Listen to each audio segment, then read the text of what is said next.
Memanas. Menteri Israel ini akui kegagalan Zionis mengalahkan Hamas, tapi serukan serangan balasan ke Iran. למעשה זו הייתה התקיפה המשמעותית ביותר מאז מלחמת יום כיפור בסוריה. כחודש אחרי מלחמת לבנון השנייה אני מתמנה לאלוף פיקוד צפון.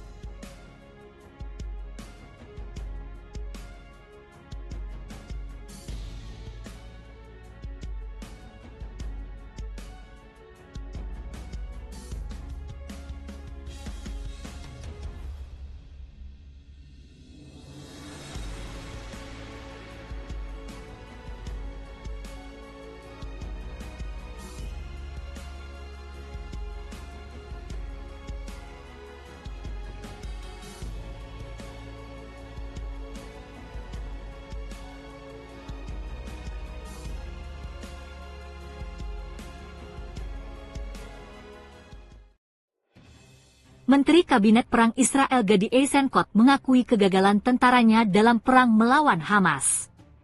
Dia juga menyesalkan kurangnya keberhasilan dalam perang di Gaza. Eisenkot mengatakan bahwa tentara gagal menyelamatkan tawanan bahkan setelah menggempur daerah kantong kecil tersebut selama lebih dari setengah tahun. Musuh terlemah di Timur Tengah telah menimbulkan kerugian paling besar bagi kita dan kita perlu mengubah strategi kita, ujarnya pada konferensi Institut Demokrat, dilansir surat kabar Yediot. Hasil dari perang saat ini baru akan terlihat jelas setelah bertahun-tahun, tambahnya. Selain itu, pada pertemuan Kabinet Perang Sabtu malam setelah Iran melancarkan serangan udara terhadap Israel, Gadi Eisenkot juga menekan Perdana Menteri Netanyahu untuk segera melakukan serangan balik. Itu dilaporkan Barak Rafid dari Axios, mengutip 3 pejabat Israel. Melansir Jerusalem Post, kantor Perdana Menteri Israel membantah laporan ini dan menyebutnya benar-benar kebalikan dari kenyataan. Gantz dan Eisenkot dilaporkan berpendapat bahwa semakin lama Israel menunggu untuk merespons pemboman Iran, semakin sedikit dukungan internasional yang mereka peroleh dalam melakukan hal tersebut. Mereka juga mengklaim bahwa serangan balik segera yang diluncurkan ketika pesawat tak berawak Iran masih dalam perjalanan menuju Israel akan mencegah gelombang lain dan mengakhiri konflik. Menurut laporan itu, Netanyahu dan anggota kabinet perang lainnya menolak serangan balik langsung dan malah berlomba-lomba menunggu untuk melihat berapa banyak korban dan berapa banyak kerusakan yang ditimbulkan oleh serangan Iran. Netanyahu juga dilaporkan ingin menunggu sampai dia berbicara dengan Presiden Joe Biden sebelum melancarkan serangan balasan. Ada beberapa pilihan untuk melakukan pembalasan, kata seorang pejabat, tetapi panggilan telepon menghentikannya.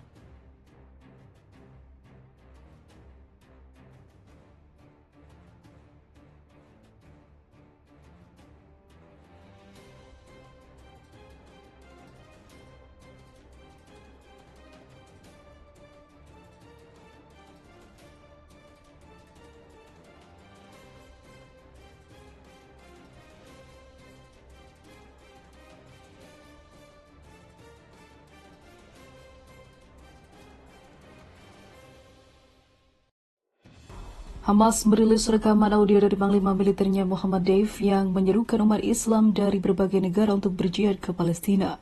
Dia menyerukan pembebasan Masjid Al-Aqsa dari cengkraman Zionis Israel. Muhammad Deif adalah Komandan Brigade Is-ad-Din Al-Qassam Sayap Militer Hamas.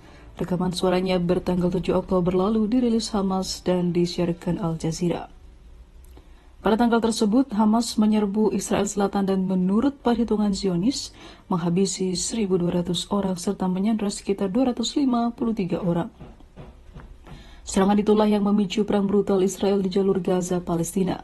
Hingga hari ini, invasi brutal Israel terhadap Gaza sudah menghabisi hampir 30.000 warga Palestina. Dalam rekaman audio yang disiarkan pada hari Rabu, Deif menyapa umat Islam di sejumlah negara Arab dan juga mayoritas Muslim.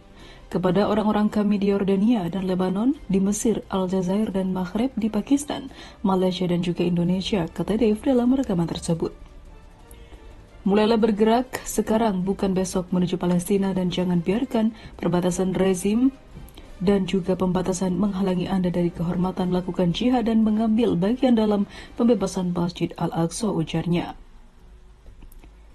Dia mengakhiri pidato singkatnya dengan kutipan dalil Al-Quran, Surah At-Taubah ayat 41. Berangkatlah kamu, baik dengan rasa ringan maupun dengan rasa berat, dan berjihadlah dengan harta dan jiwamu di jalan Allah.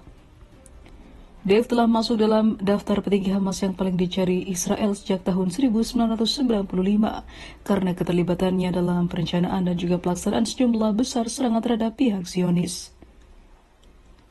Dia telah selamat dari setidaknya 7 upaya pembunuhan selama bertahun-tahun.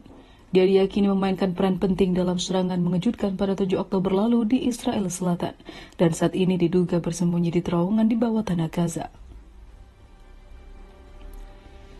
Menggemakan pernyataan singkat Dave, anggota Politbiro Hamas Khalid Mashal memberikan pidato di Yordania hari ini, mendesak umat Islam di seluruh dunia untuk mendukung perjuangan Hamas sehingga darah mereka akan bercampur dengan darah rakyat Palestina, ungkapnya.